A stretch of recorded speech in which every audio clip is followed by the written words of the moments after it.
morning, Golden Bear fans. Welcome to the Tell the Whole Damn World podcast.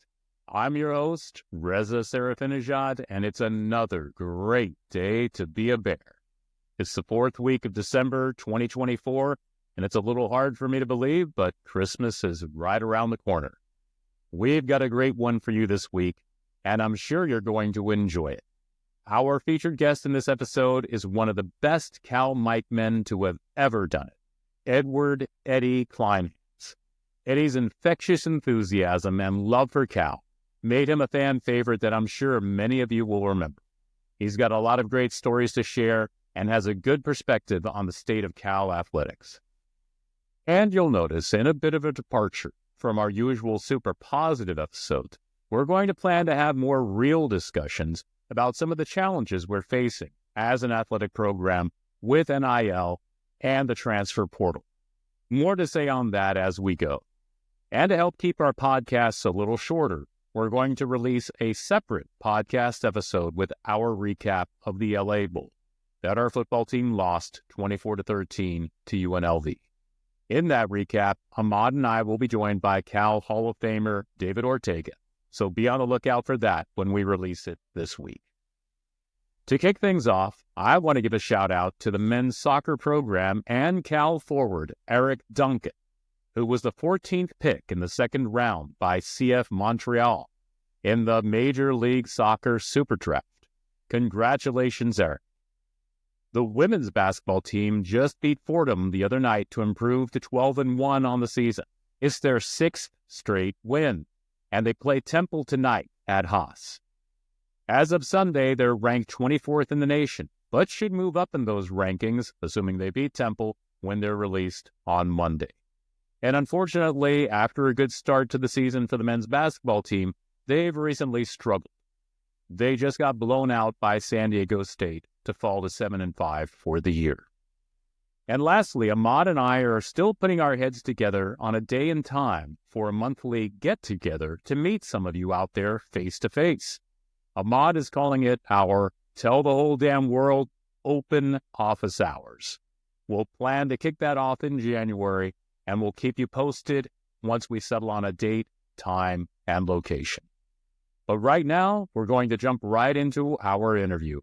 Joining me in a moment will be my co-host, Cal legend Ahmad Anderson, and together we will welcome Eddy Kleinhans to the show.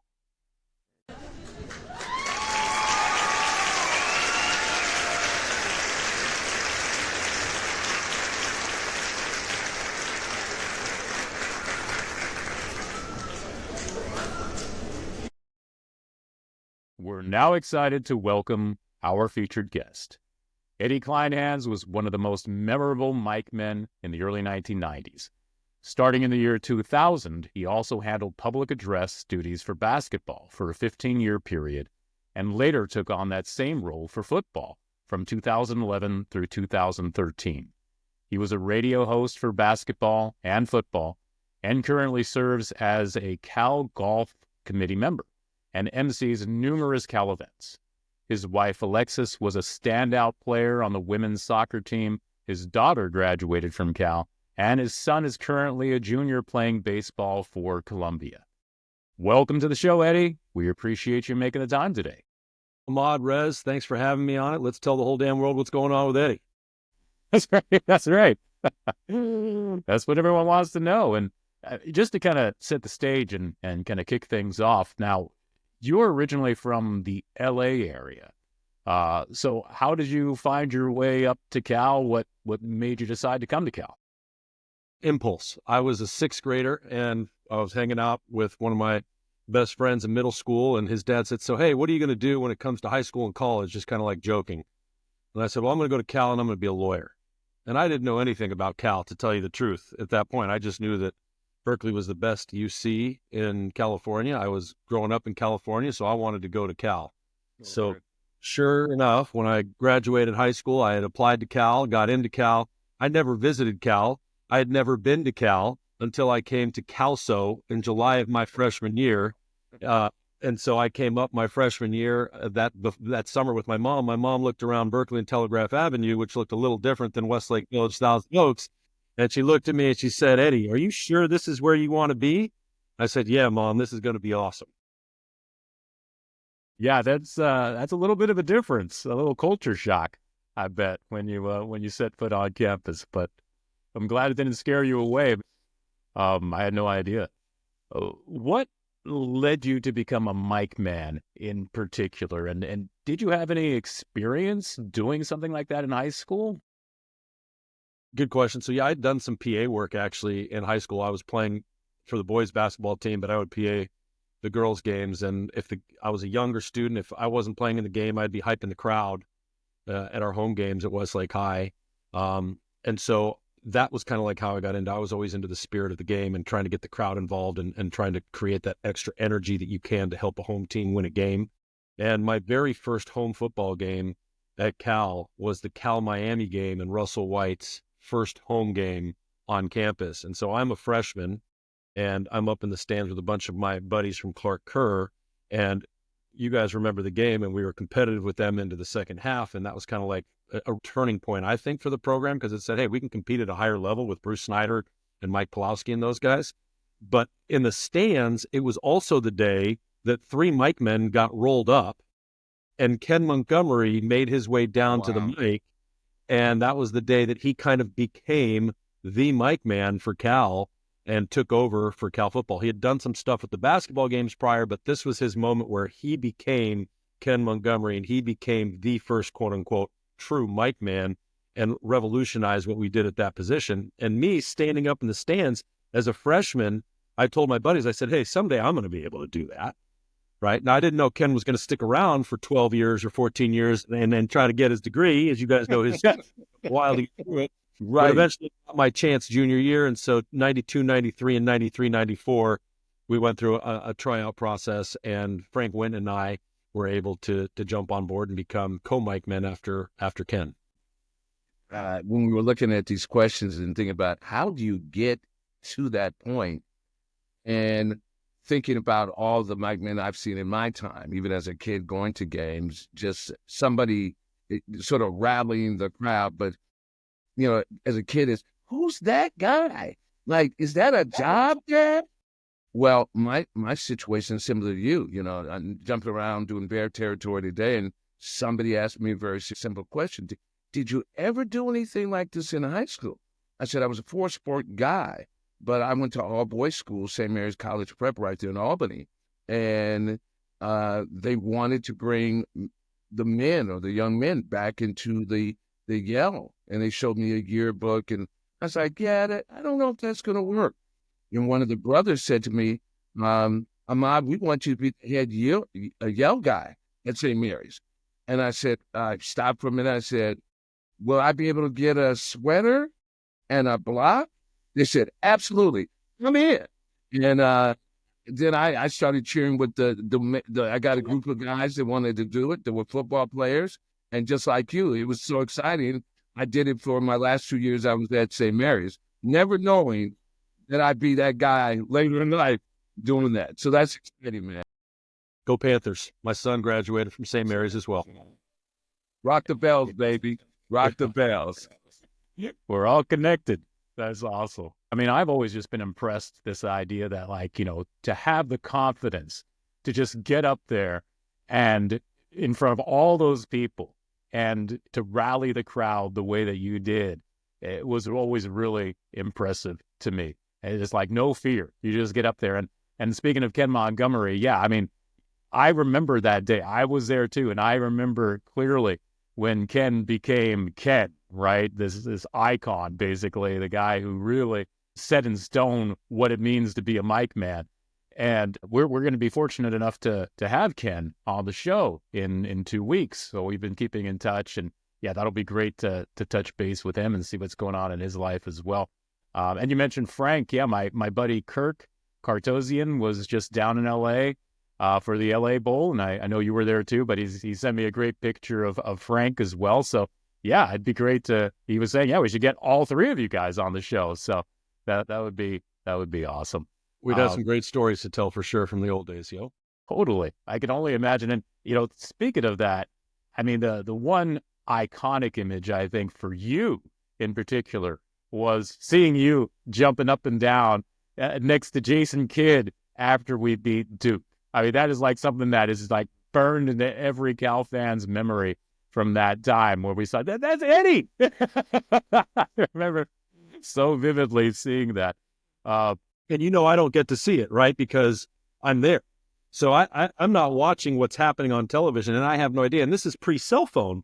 So my phone's not blowing up and people aren't telling me, you just were on this. It wasn't until I came home after that, and I was down in Southern California after that spring break, and then I came back up to Cal. But my friends, even in Southern California, you were all over that broadcast. My friends in Northern California, you were all over that broadcast. And I was on that commercial for CBS for March Madness for years. It would just pop up and it would come up. And so that's one of the cool things that got to happen. But I'll tell you right now, like as one of the seminal moments for me as being Mike Mann was absolutely that trip to Chicago, to the Rosemont Horizon, which is where DePaul plays. And it's in Chicago, and smoking is still allowed in the arena. Wow. Areas. Okay, so this is still, smoking's allowed in certain parts of the arena.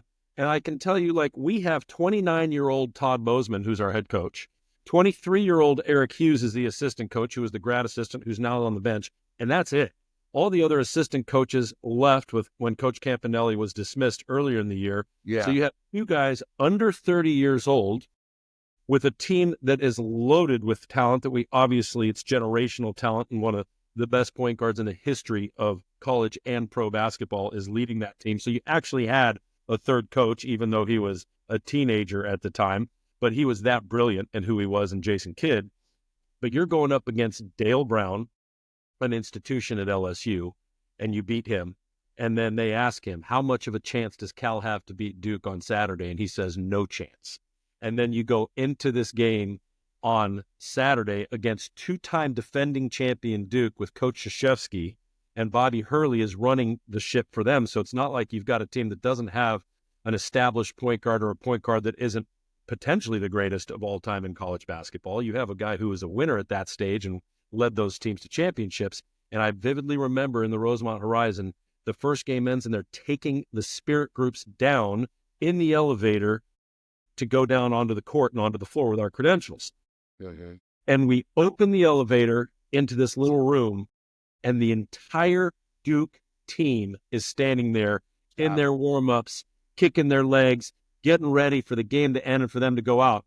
And I had a starstruck moment at that time, looking at all these guys from Duke going, holy cow, this is real. Like, we're actually going to play these guys in this arena today. Cal is playing Duke in an NCAA tournament. And so they took us out onto the court. There's this haze of smoke that's over the top of the arena from the smoking areas, but it all funnels up. And it was appropriate because that game was like a prize fight, in that you had this massive underdog that jumped out to a huge lead against Duke. And so the crowd, who's neutral, if they're not Cal fans or Duke fans, they start rooting for the underdog.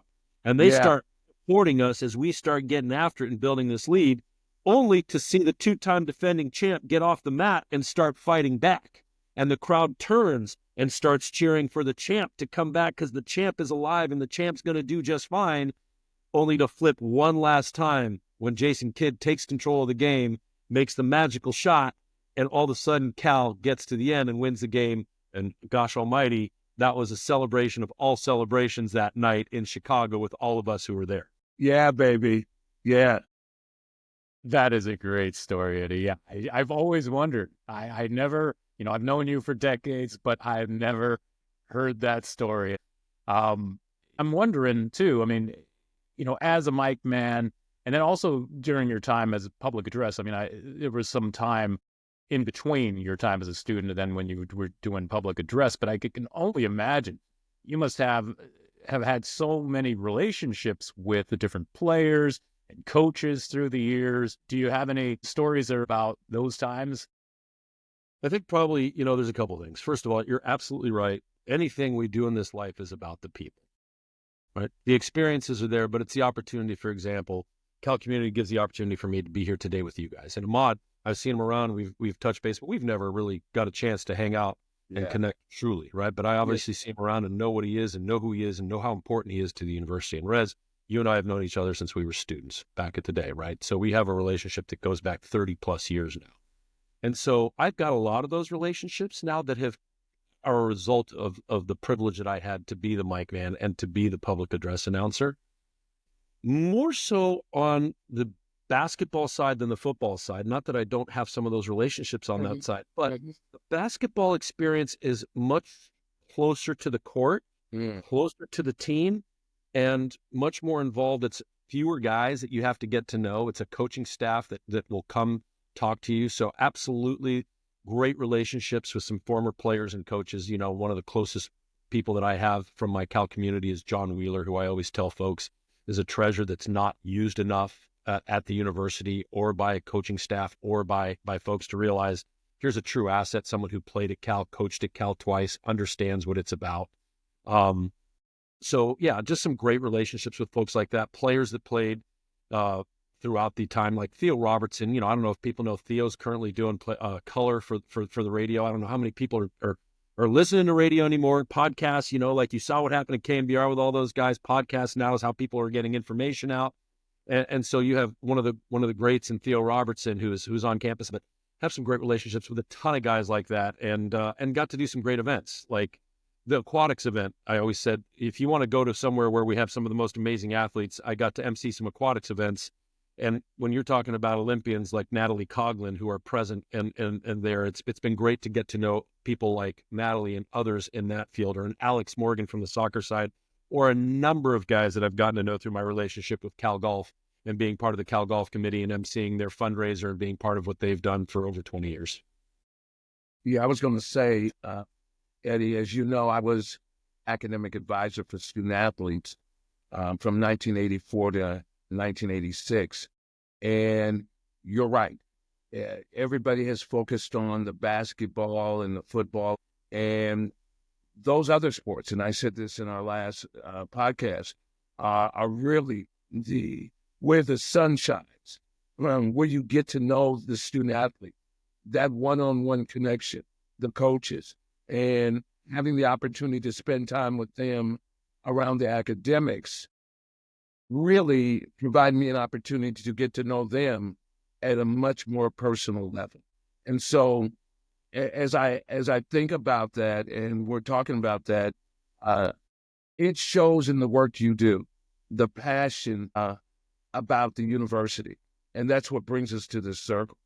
But it's the storytelling and hearing you tell those stories that it brings it to life wherever you're sitting right now listening to this podcast all over the world. And I thank you for that, man. And you're right. We've known each other, seen each other, and it's always been like this in passing. So I'm honored to be in your space, man, because as a former student athlete and on the Alumni Association now, the voice is the voice of the people.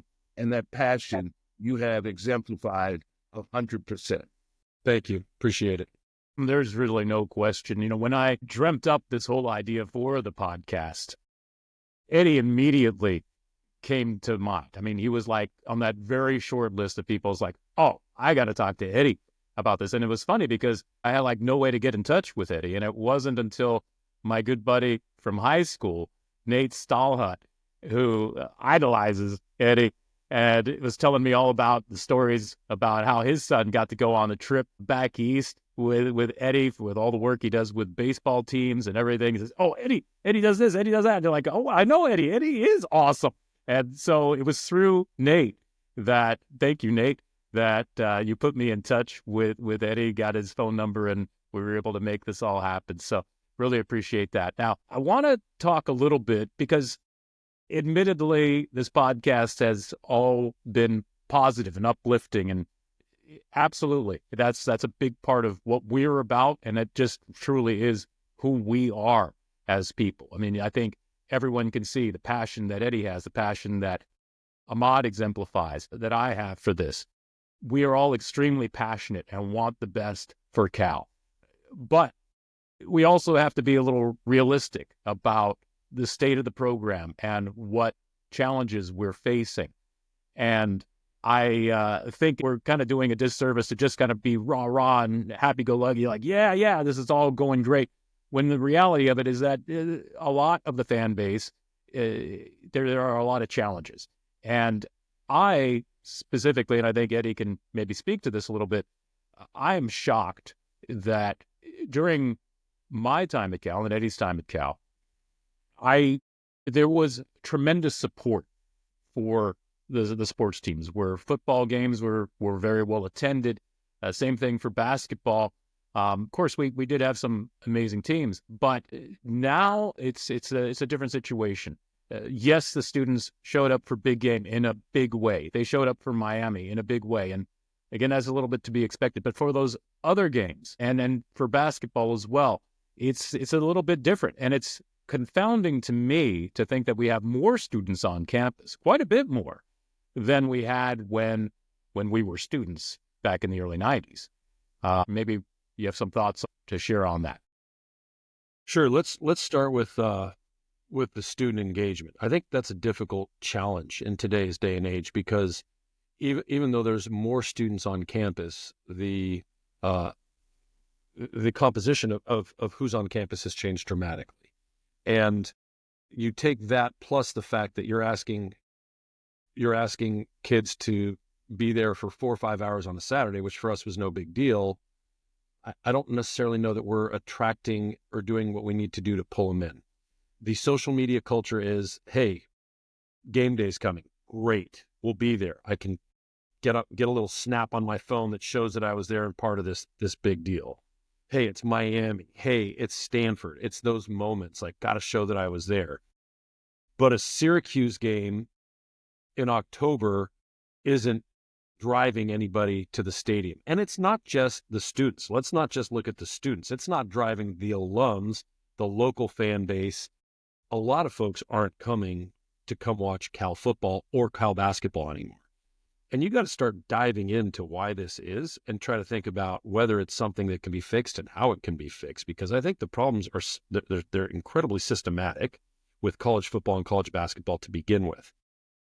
Even Eddy, as a huge college basketball guy I love college football, love college basketball, but I would go, after calling all the games during the year and doing radio, I would go to the Pac-12 tournament every year so I could go be a fan, so I could cheer, so I could have a couple drinks, so I could see all the other players, I could watch everything.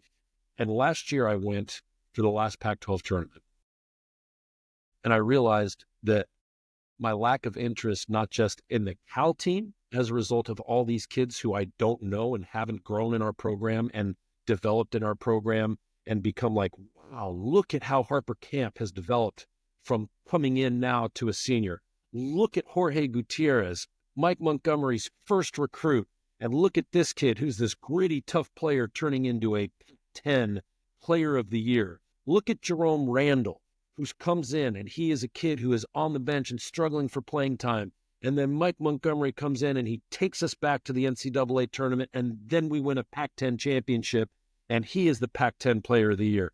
Look at a Sean Lampley. Look at all of these guys who come in, and over time they grow and become players that you become attached to as a fan, right? You become attached to the story of that kid who comes in and becomes a starter, a player, a star, has a moment that is a memorable moment that we all remember, like my Duke game moment. We have those things that people have that we remember, that kids connect to, that the community connects to, that students connect to.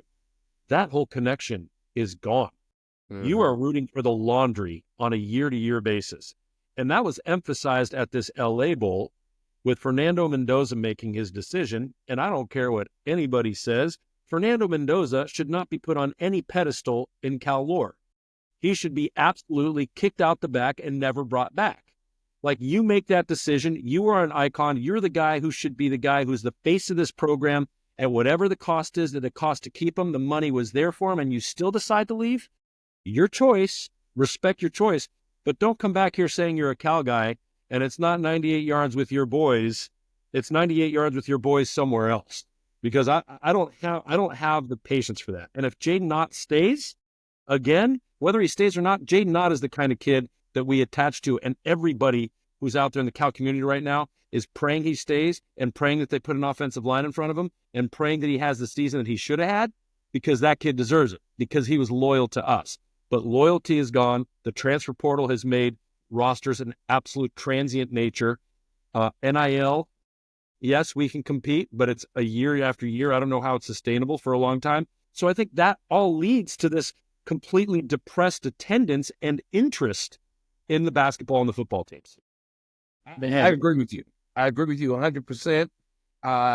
You know, I'm gonna separate myself from my thoughts on Nando, being a ball player, and I'm close to that program and close to all the programs. But I agree with you that knowing, even in my small capacity, and the guys I played with, who were local guys, who that relationship between student engagement, the ability to me not be on campus that day, but be at Children's Hospital the next week, seeing kids at the hospital, or going to the local high school, because that relationship of growing the organization or the connection to Cal.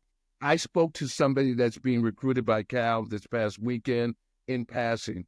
I was meeting some friends at the Claremont, and I said to the gentleman, I said, look, I'll be very honest with you. Coaches come and coaches go. But what remains is the University of California and what we're all about. That I can talk to you as a guy who walked onto a team, who earned a scholarship, but can tell you those stories from the day I walked on campus at Calso, Eddie, to the time that I walked out the door at Zellerbach, earning my degree in political science.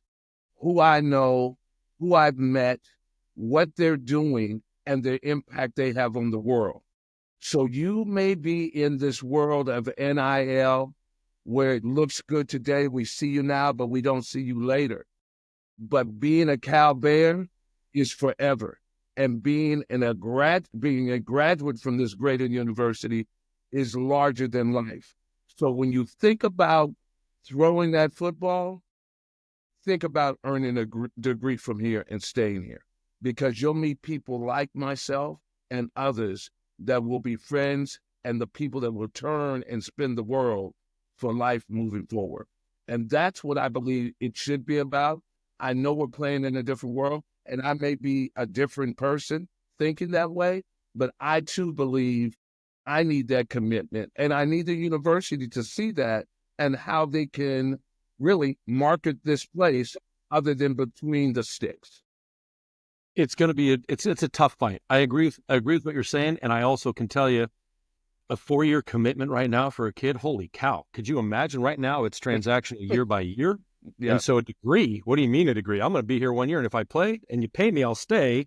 But if you don't, I'm out and I'm going somewhere else. If you don't pay me enough, or if I don't play enough, so there's a lot that needs to be fixed in college football, and I think obviously it'll dictate college basketball and other sports as well. But college football is the primary thing that needs to be fixed. And I'm hopeful that it will. I'm hopeful that there will be some form of a 2-year contract or a 3-year contract, as opposed to a scholarship that is only good for 1 year, which is how things go now. What people don't realize is you sign an NIL and you say, I'm coming to Cal, your scholarship's not guaranteed for 4. It's that first year. And then at the end of the year, it gets re-upped or renewed or bumped up or bumped down, depending on what you got before. So there's no promises or guarantees. So until they guarantee that contract and make it more than a 1-year deal for players, change the transfer portal window so you can't leave before the bowl season. There's so many things that they can do. Yeah. That there's a lot that needs to be fixed, and it will be fixed. And then just the latest ruling about the quarterback for Vanderbilt this week also throws a whole nother loop of nonsense going in. College football is in for a major, major, major change in the next few years. Even as much as we've seen, I think you're going to see that much more turmoil and spin before it finally settles down into whatever the new version of college football is going to be.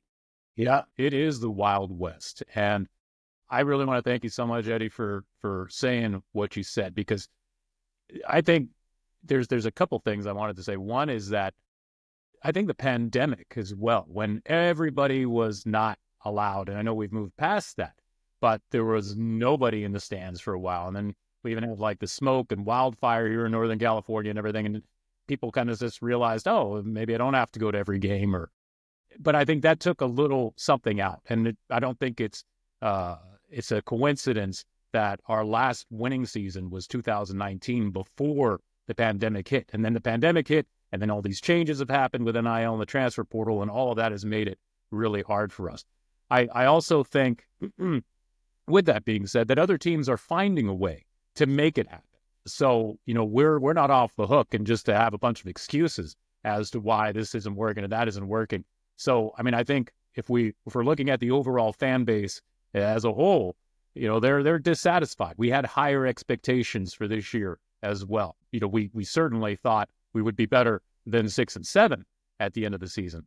But to get back to the marketing of the student athletes and trying to get those fans invested, when you take a look at a player, like you said, of like Jorge Gutierrez, like you saw his progression where he became Pac-10 or Pac-12 player of the year, right? That was amazing to see, right? With his hustle and his gameplay. Those kinds of things are memories then that the fan base holds, and he will be like a Cal legend. And I want to thank you too, Eddie, for really checking me on, because in the last episode, I'm given to some hyperbole for sure. And I even said Fernando was a legend. He's not. He's not. Okay. Now, if my mom, of all people, actually texted me during the bowl game, and she was confused. She's like, why isn't Fernando out there? What's going on? And I said, he transferred out. And she's like, before the bowl game? Like, you made a commitment like 98 yards with my boys. And Ahmad even said it best in the last episode too, where he said, your boys will still be on the field getting it done while you're doing something else. I think Nick Kranz's article in Right for California also made me realize that I had this vision of folklore hero Fernando, but when he walked down on the team, how is that really dissimilar to that player for San Francisco 49ers who refused to get on the field? He just and then team wants nothing to do with him anymore. It's just like the timing of that. If he played in the bowl game, at least carry out the season, then you're going to transfer, do what's best for you. That's a different situation. But anyway. Totally different. That would have been totally different. But the lasting memory we're going to have of Fernando Mendoza is him sick on a sideline at SMU where he looked absolutely fine, not wearing a mask, and was sick the day before and said, I can't play tomorrow because I'm going to be sick.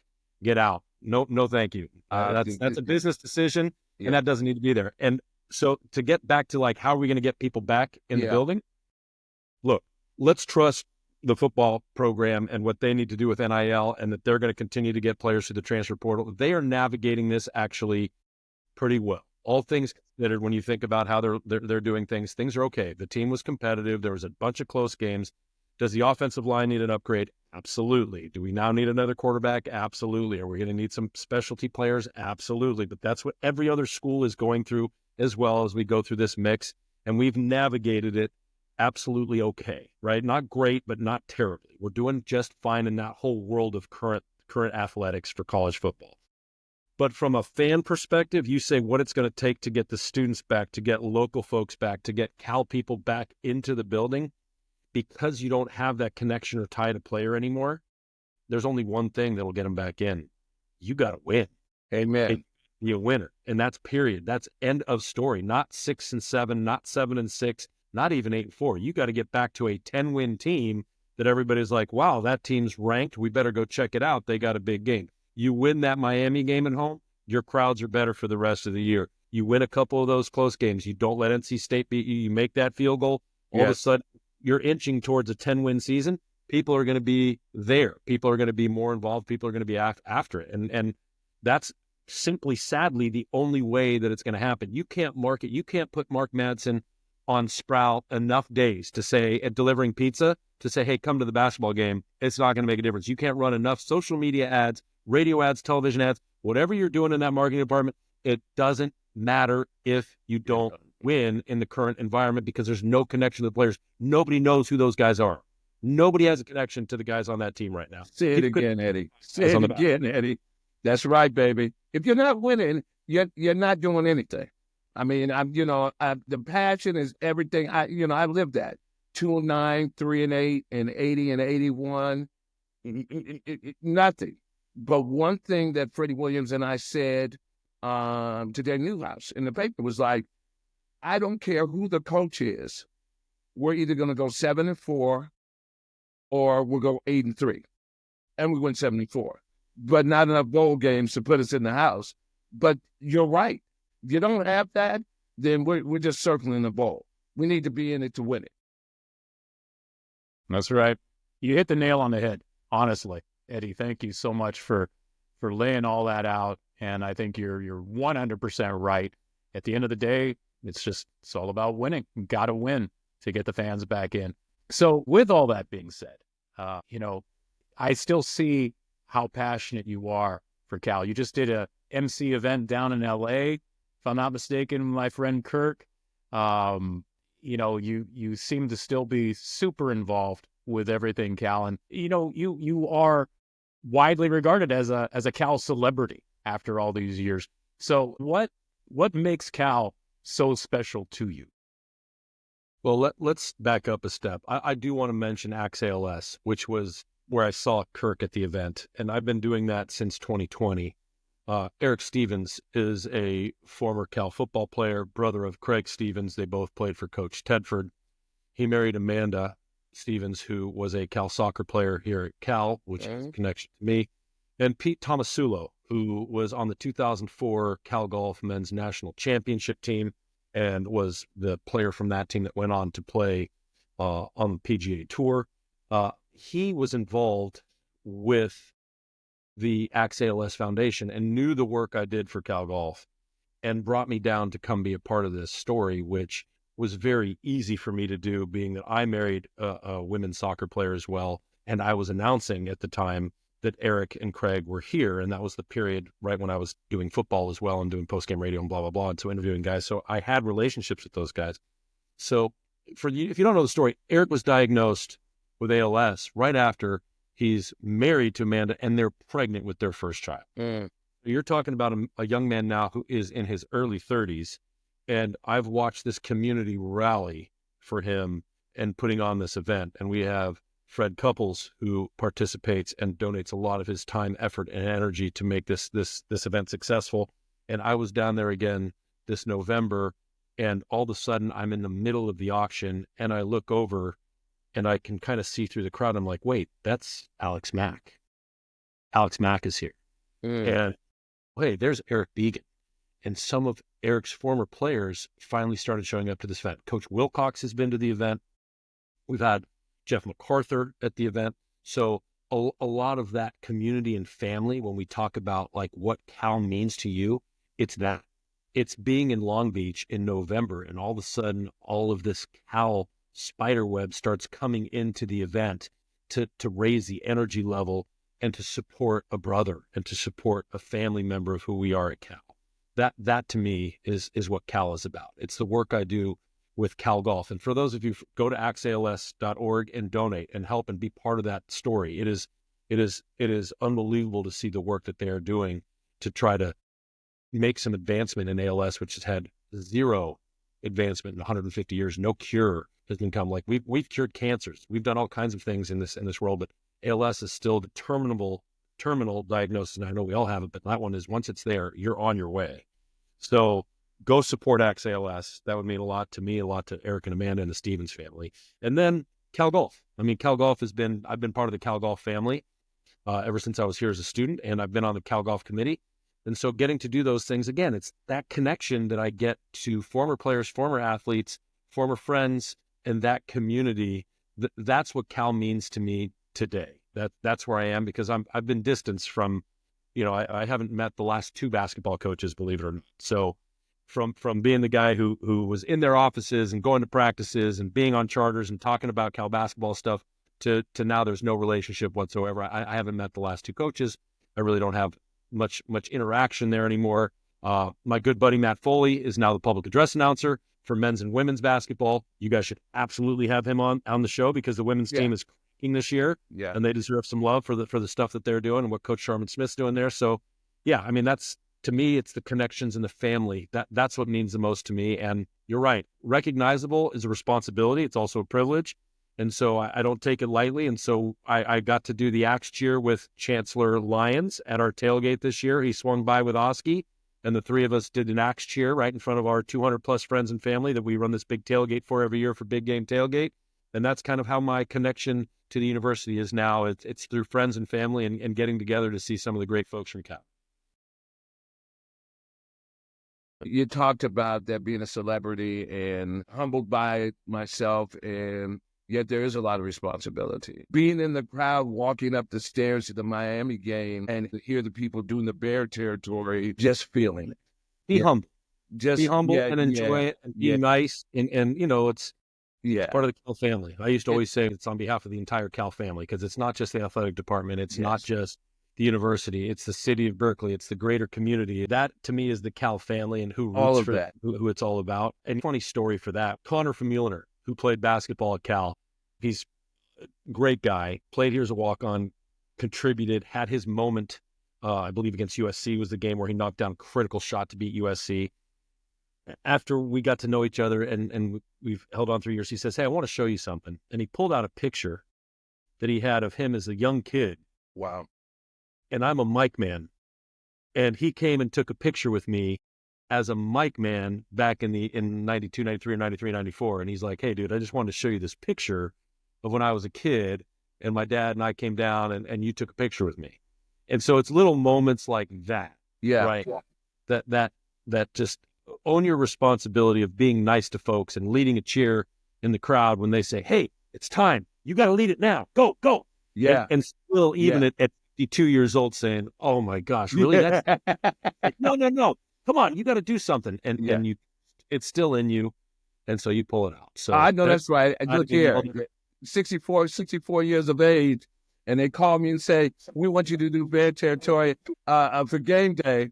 I was like, outside was like, "Oh, thank you." Yeah. Inside was screaming like a kid at the holidays of my birthday. Then my body said, "Pump your brakes."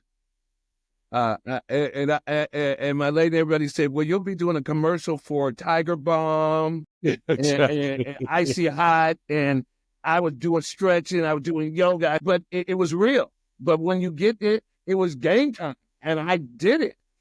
And my body's still paying for it to now. I'm talking about acupuncture and cupping. I'm looking for that person that will just relieve it. But I have to ask you this question. It's one of our things, the whole damn world.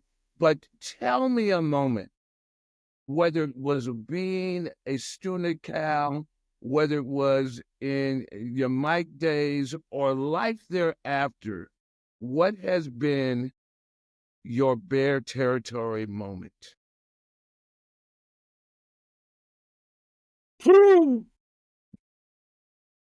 Probably too many to mention. Yeah. There's a bunch. I don't know that I would say I necessarily have one. Give us what you got. Okay, well, I'd be remiss not mentioning, like you want a true Bear territory moment for family? How about meeting my wife on campus and starting to date in November? And that's who I ended up, we were together for all 4 years at Cal and got engaged, married, and had our 2 kids and live in Berkeley. So that's a Bear territory moment, if you ask me. Those are the ones that are important that we got to hold on to in life.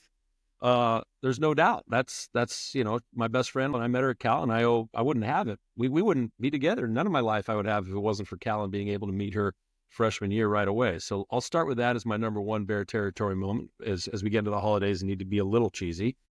But then I'll give you 2. I'll give you one as an announcer and one as a student. We've talked about Duke, but believe it or not, the Duke moment is not my biggest Bear territory moment as a mic man or as a student. My biggest Mike Man Bear territory moment was the Cal-Oregon game of the fall of 1993. And it was in October, and I had taken my LSAT in the morning in the city. I had my car ready to go because I was doing the second half of games, and Frank was doing the first half of games. I finished my LSAT. I hop in the car. I'm driving across the Bay Bridge. I've got the game on. I'm listening to Joe Starkey, and it's 24-0, Oregon. And I'm sitting there going, "Ooh, I'm going to have a really tough job today." I drive to Alexis's apartment. I park the car. I hop on the scooter. I take the scooter up by the stadium. It's now 30-0. And then I hear the cannon go off for the first time. So it's 30-6. And I get in there and it's like, oh my goodness, it's halftime. And I have no idea what I'm going to do in the second. We're undefeated at the time. So Yeah. the team is undefeated. Huge game for us. And I don't know what gets into me, but I get fired up and upset, and I am screaming at the student section, telling them, hey, these guys need you. They need you to lift them up. They need to know we believe. They need to know that we can come back and win this game. And then I got lucky. I just started saying things that were going to happen. I said, hey, they're going to get the ball first. They're going to go 3 and out. They're going to punt the ball. We're going to get it. We're going to score. Then we're going to get it back. We're going to score again. We're going to be right in this game before you guys know it. And sure enough, they come out 3 and out, punt, we score. Boom. I think turnover, score again. And all of a sudden, the game's a tight game, and we end up coming all the way back. And Todd Stussy, who later went on to play in the NFL, Yes. Los Angeles Ram, grew up right next door to me in Agoura, right next to Westlake. He at one point comes over and grabs the mic, and he's going, you guys keep it up. And he's fired up, and it's coming out of his head, and he's just yelling at folks like, you guys got to keep this up. You guys are doing awesome like that. Let's go. Come on. Gives me the mic back, and we keep going. We get all the way to the victory and all the way to the win. We come back and beat Oregon 42-41. So that was a tremendous Mike Man, Bear Territory moment for me, which I later found out that one of the guys and the coaches in the locker room was like, we need to get a game ball to the Mike Man. So I didn't get one, but that's okay. I heard from the players. That was good enough. So that was my Mike Man, Bear Territory moment.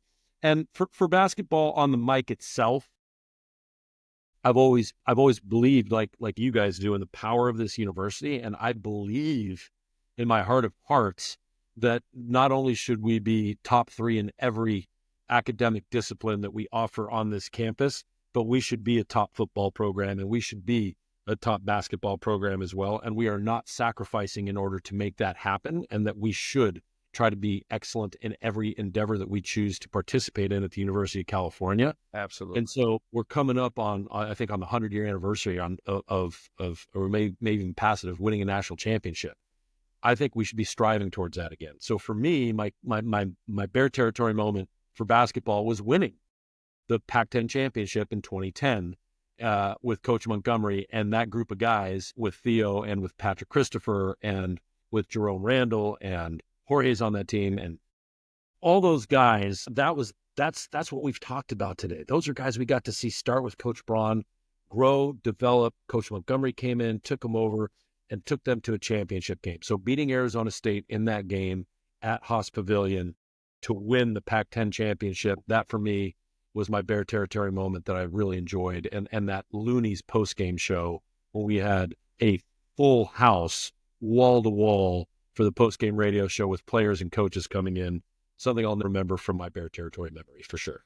Thank you, Eddie, for sharing that. Everything we do, from academics to athletics, we are top-notch around the world. And so when I look at that Bear Territory, it's something that talks about passion of the people, the students, the staff, the faculty, everybody, the student athletes. That's what it's all about. And you, sir, have put it in a nutshell, and have given us a great podcast today, Eddie. And you, like Reza said, you hit it on the nail, because keeping it real is keeping it right. And that's who Eddie is, the Mike Man. Appreciate it. Thanks, That's guys. right. Eddie, no, man, thank you so much for making the time today. Honestly, like I said to you offline, even though we've known each other, I've just always been super impressed by you, and you've helped inspire me. I mean, no question.